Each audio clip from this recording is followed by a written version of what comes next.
As each tree does bear fruit, some as bountiful as could be, imagine as the path to feed the hungry grow to be. Inspired by that great man, Johnny Appleseed, he taught us a lesson. He said, plant trees to feed the hungry. Give them food when they are hungry. And I say, hey, teacher, I'll follow your lesson and I'll add to it. I'll plant a garden too and I'll lead the animals into town as paths to feed the hungry come to be. Imagine it.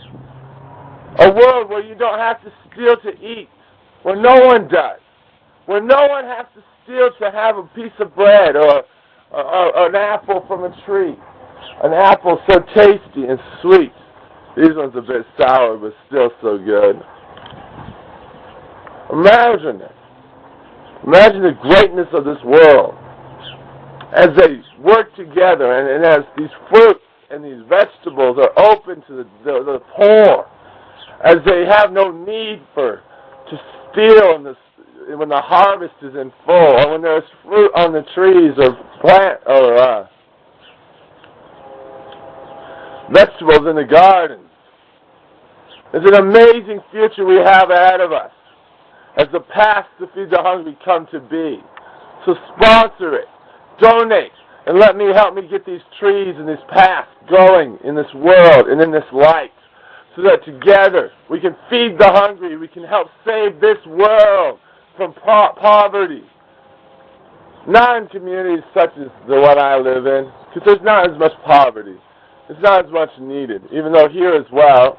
But imagine in those stricken countries, in Africa and India, where there's like no food for these kids, and they're hungry and they're starving, and there's like no one to help them out. And their parents resorting to stealing and taking just in order to feed their children. How would you like that life? But instead, we can offer them a solution. These trees with donation boxes hung, showing the unity of belief. For a donation of a piece of fruit. That means, hey, if you got money, thank you.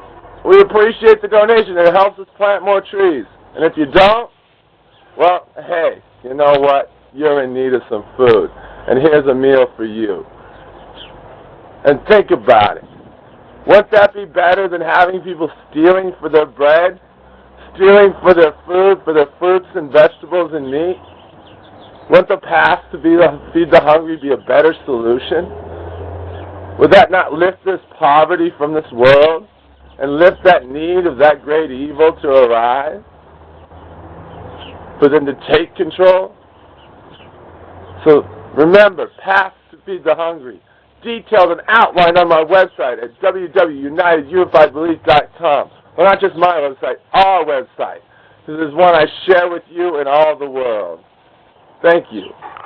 Visit www.unitedunifiedbelief.com to see the plans to feed the hungry and the path that will sponsor the food throughout this land and raise that poverty, those stricken in need.